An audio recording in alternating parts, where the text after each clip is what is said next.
হচ্ছে কার সাথে রাজ্য সরকার জবাব দাও।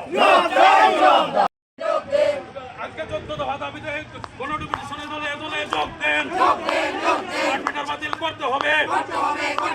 এখানে উল্লেখ করেছি, তো করার পরে তিনি বলেছেন না এটা তো হয়তো কোনো প্রমাণ আছে কিনা। আমরা বলে হ্যাঁ প্রমাণ আমাদের আছে, কিন্তু হয়তো অনেকেই গ্রাহকরা আমাদেরকে বলছেন। কিন্তু আগামী দিনে আপনাদের কাছে আমাদের স্পষ্ট আলোচনা যে আপনারা এভাবে গ্রাহকদেরকে এভাবে চাপ সৃষ্টি করবেন না, এবং যদি লাইন কেটে দেবেন, যদি স্মার্ট মিটার না লাগানো যায় এই কথাগুলি বলবেন না। যদি বলেন তাহলে আমরা আগামী দিনে আরও বৃহৎ পর্যায়ে আন্দোলনে বাধ্য হব। এভাবে আমরা ওনাকে হুঁশিয়ারি দিয়েছি। এই জায়গাতে আমি বলবো যে আমরা তো পূর্বতন সরকারের আমলে আমরা দেখতাম আমাদের যেগুলি থেকে বিদ্যুৎ উৎপাদন হতো মুনাচক এবং রুকিয়া পালাটানা এগুলিতে যে অত্যাধিক মাত্রায় যে বিদ্যুৎগুলি উৎপন্ন হতো, এগুলি আমাদের রাজ্যের এটা চাহিদা মিটিয়ে আমরা বাংলাদেশ সহ এবং ভারতবর্ষের বিভিন্ন রাজ্যে আমরা রপ্তানি করতে পারতাম। কিন্তু আজ সেগুলি রক্ষণাবেক্ষণ গেলে সেগুলিতে সেইভাবে উৎপাদন হচ্ছে না, ফলে আমাদের বিদ্যুৎ ঘাটতি দেখা দিচ্ছে। যেখানে যদি বিদ্যুতের ঘাটতি না দেখা যায় তাহলে চাহিদা বাড়লে তার অর্থ মাসুল বৃদ্ধি হবে, এটা কিন্তু কোনো কথা নয়। আমাদের দাবি হলো আগে চাহিদা বাড়াতে হবে, এবং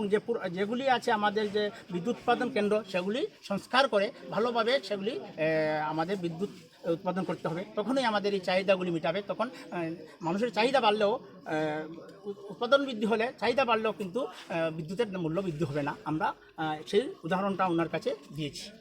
মূলত আজকে আপনাদের কত দফা দাবি সনদের প্রতি আমরা আজকে ডেপুটেশন দিয়েছি, এবং বিগত সময় আমরা 23শে জুলাই আমরা পানিসাগর জিএমের কাছে জেনারেল ম্যানেজারের কাছে আমরা সিনিয়র ম্যানেজারের কাছে আমরা ডেপুটেশন দিয়েছি, এবং 29শে জুলাই আমরা ডামছড়া সিনিয়র ম্যানেজারের কাছে অনুরূপ আমরা দাবিগুলি নিয়ে ডেপুটেশন দিয়েছি।